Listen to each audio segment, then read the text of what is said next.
Hello student, Maheshwari classes में आपका स्वागत है।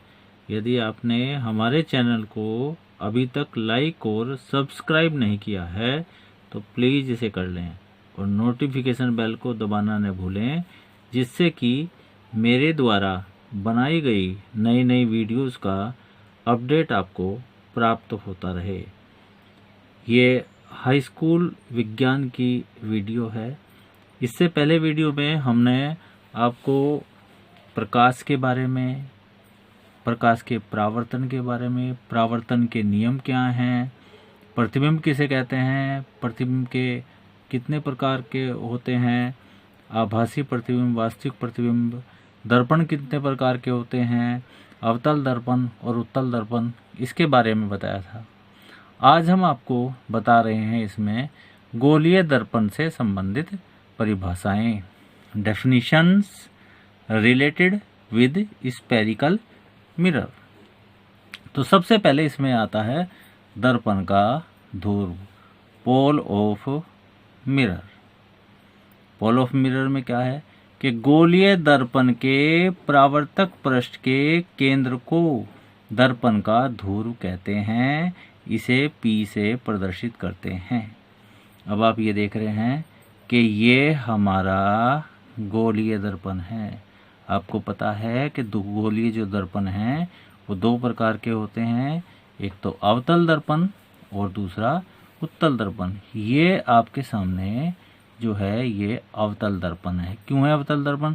क्योंकि इसकी बाहरी सतह पर पेंट किया हुआ है और अंदर की सतह से प्रकाश का परावर्तन होता है। इसी प्रकार से ये जो दूसरा फिगर आप देख रहे हैं, दूसरे फिगर में अंदर की सतह पर पेंट किया गया है और बाहरी सतह से प्रकाश का परावर्तन होता है।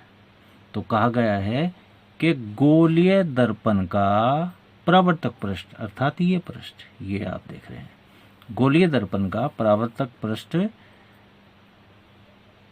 इसका जो मिड पॉइंट होता है गोलीय दर्पण के परावर्तक पृष्ठ के केंद्र को, केंद्र का मतलब है कि अगर हम इसको अर्धक कर दें तो उसके केंद्र को जो है, ये गोलीय दर्पण है, ये आपका गोलीय दर्पण है, ये इसका परावर्तक पृष्ठ है और ये इसका मिड पॉइंट है, मध्य बिंदु है, इस व्यास का मध्य बिंदु है। तो ये जो है आपका ध्रुव कहलाता है और इस ध्रुव को हम P से इंडिकेट करते हैं। सेकंड टॉपिक है आपका वक्रता केंद्र, सेंटर ऑफ कर्वेचर। अब ये देख रहे हैं आप कि ये तो है आपका ये अवतल दर्पण। अगर मैं इसको पूरा कर दूं तो एक गोला बन गया, यानी खोखले गोले का ये भाग है अवतल दर्पण। तो इस खोखले गोले का जो केंद्र होता है, ये जो केंद्र होता है, इस गोले के केंद्र को हम वक्रता केंद्र कहते हैं और इसको C से इंडिकेट करते हैं। यहाँ ये आप देख रहे हैं C, यहाँ ये C है वक्रता केंद्र। तो वक्रता केंद्र को हम C से इंडिकेट करते हैं और इसके बाद आती है वक्रता त्रिज्या, रेडियस ऑफ कर्वेचर। तो ये जो गोला है, खोखला गोला है, इसकी त्रिज्या या तो ये होगी या ये होगी। तो इसकी त्रिज्या जो है ये CP या PC कह लीजिए। तो ये जो है वक्रता त्रिज्या कहलाती है। यहाँ पर वक्रता त्रिज्या क्या है? ये है PC, ये वाली। तो इसको जो है हम स्मॉल r या कैपिटल R से डिनोट करते हैं। इसके बाद आता है मुख्य अक्ष, मुख्य अक्ष, प्रिंसिपल एक्सिस। तो ये क्या होता है?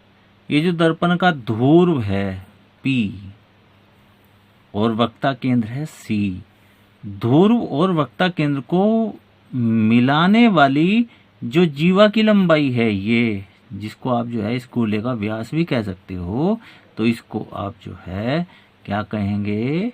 इसको कहेंगे मुख्य अक्ष। ये मुख्य अक्ष है। यहाँ ये दूसरे उसमें उत्तल दर्पण वाले में ये मुख्य अक्ष है। अब इसके बाद जो आता है वो आता है मुख्य अक्ष के बाद दर्पण का द्वारक। दर्पण के द्वारक को अंग्रेजी में हम कहते हैं एपेचर, एपेचर ऑफ मिरर। यानी गोलीय दर्पण का जो परावर्तक तल होता है, ये देख रहे हैं, ये गोलीय दर्पण है, उत्तल दर्पण है ये, तो इसका परावर्तक तल ये है।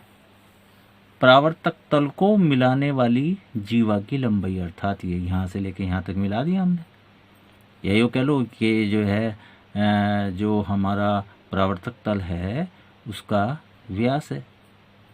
तो ये जो व्यास है यही जो है आपका दर्पण का द्वारक, एपर्चर ऑफ मिरर कहलाता है।